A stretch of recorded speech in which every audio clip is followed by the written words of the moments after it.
Welcome children. So in this session we are going to speak about a new subject, that is economics. As you all might already read about history, civics and geography, but in this year you are going to have one more subject, that is economics, and in this economics reader you are going to have some chapters, and out of that first chapter you are going to read is the story of village Palampur. So in this chapter you are going to read about the village Palampur. Before knowing what is about this village or why we are going to study about this village, I would like to introduce about this subject economics. As you people might be studying, history deals with the past, civics, political issues, and geography all about the earth. Now in this subject you are going to read about more things about the production consumption. So you might all having the me and doubt that what do you mean by economics. It is a branch of knowledge concerned with the production, consumption and transfer of wealth. So in this chapter or in this subject you're going to study how much production is required, what are the consumptions or what are the things we are going to consume, and how they are going to transfer, and how we are going to help it in the earning wealth. Now in this chapter we will study, as I told you, in this chapter we are going to mainly study about the consumption production of our country by taking one hypothetical example, or you can say hypothetical village named as Palampur.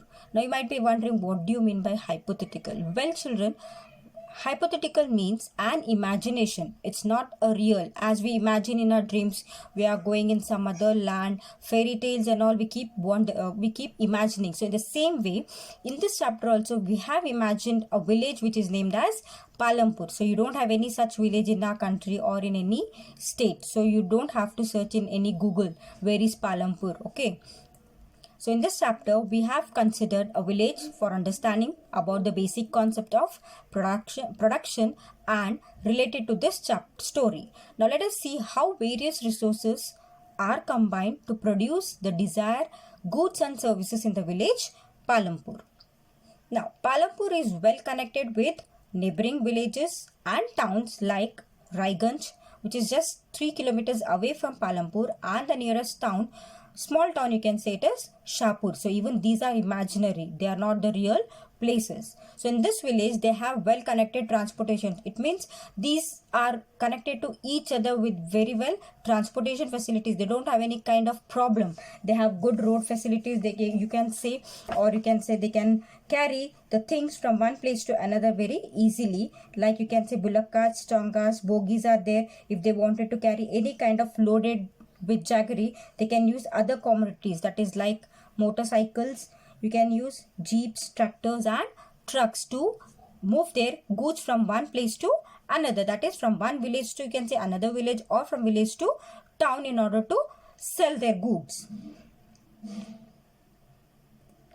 This village has about 450 families belonging to several different castes. They are not of one caste. You can say there are many different castes. So out of 450 families, 80 belong to upper caste family who own their own land in the village. It means they are not poor, you can say. Upper caste, as we all know from the past, we have been reading, upper caste people are regarded those who have their own land, right?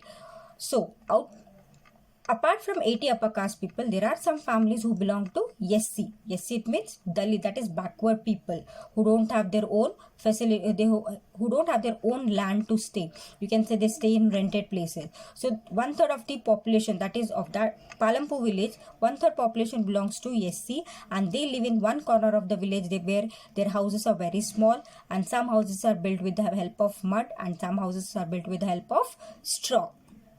Now in this village you also have the facility, that is availability of electricity is there. They have 2 primary schools and 1 high school. There is a primary health center where the health is being taken care, and also private dispensary where some small medicines, or you can say the health issues have been solved. By this, what do we understand now? That is, by this what do we understand? It means in this village everything is there what a real village, or you can say a rural place, requires, or what are the requirements of the rural areas. So in imagination we are putting everything what the rural villages have. just for your understanding, we have created a story where you can understand it very easily. Now, in this, next we are going to study about the organization of production. What do you mean by organization? Or you can say, what is the aim of this production? It means its main aim is to produce goods and services that are required for our daily use. Like, what do we use in our daily use? We use our clothes, we use our food to eat, we use water to drink, we have our bikes and all to wander. So these are all our basic needs. So now we will study one by one what all is required for the production of these goods and services.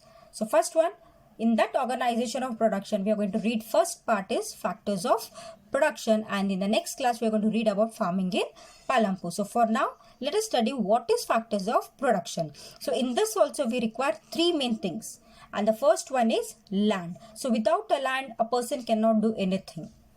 If he is having a land, he can do something with the land where he can earn money, or he can raise any kind of crops, or you can see anything, he can do it if he has a land. Like, along with the land, there are some other natural resources which are required, that is water, forest and mineral things. And the second one is labor. You have land but you don't have laborers, then the land is waste. So if you have a land, you should have some people where you can work on that land, where that land can be utilized in a good way. So in this people also work as a laborers. The people who don't have their own land, they try to work in the other land where they can get some money for their livelihood. So some work requires highly educated workers. Like, if you want to run a computer, you need to have some knowledge about the computer. If you give a computer to an uneducated person, then he cannot run a computer. So in the same way, some works where highly educated workers are required, and some where no education is required. So some are done manually by the workers. And the third one is physical capital. That is, the variety of inputs are required at every stage during production. If you put just a rice, if you just keep it, it will not be prepared. For that you have to work on it, then and only your rice will be prepared. So in the same way, it's just an example. So in the same way, in every stage you need some inputs. So now you might be wondering what types of inputs are required, or you can say what are the items that come under the physical capital. First one, tools, machines, buildings. So what is tools? As you all know, tools might be simple, or you can say very complicated, or you can say the things which are very sophisticated, means you have to handle them very carefully. So tools like plowshares, that can be used by the farmer manually for digging the soil. Okay, and the sophisticated machines, that is the things which are used very carefully, like generators, turbines, computers. Without any knowledge, you cannot operate any kind of machines. So unless you have the knowledge, you cannot use these machines. So the person who has knowledge about these things, he can operate generators, turbines and computers. So these come under the tools, and as well as machines, you can see. Now the next one is raw materials and money in hand. Now you have land, you have labor, you have tools, you have machines, you have everything. But if you don't have raw materials, then you cannot work anything. So your work will be waste. So in this, the raw materials, what we consider as, now the raw materials here, like yarn. Yarn can be used by the weaver to stitch, and the clay can be used by the potter. Okay, so these are the raw materials that are used by the person. Along with this all, money is also required. You grow everything, but if you have to make any kind of payments for the person who is working for you, if you don't have money, then he or she will not work for you. So along with these things, money is also important for these production, to make payments and to buy necessary items. So these together, that is raw materials and money, we call it as working capital. You have raw materials but you don't have money, then your work cannot be done, because if you pay the money for preparing the raw material into a finished product, for that person you need to pay is money. So these together, raw material and money, we call them as working capital. So unlike tools, machines and buildings, these are also used in the production, that is raw materials and money is also used in the production. Now there is one more requirement. We just read about land, labor and physical capital. Along with these three, there is one more requirement, and that requirement is nothing but it is human capital, and this human capital we'll study in our next chapter in detail. So for now, in this chapter, let us only deal with what land, labor and capital. So altogether we call them as factors of production. Now, as we read through the story of Palampur, we will learn more about these three factors of production for our understanding. For now, in this chapter, let us consider this physical capital as just capital, so that we'll not have more difficulty in understanding. So in this chapter only we are going to study about three things, that is land, labor and capital.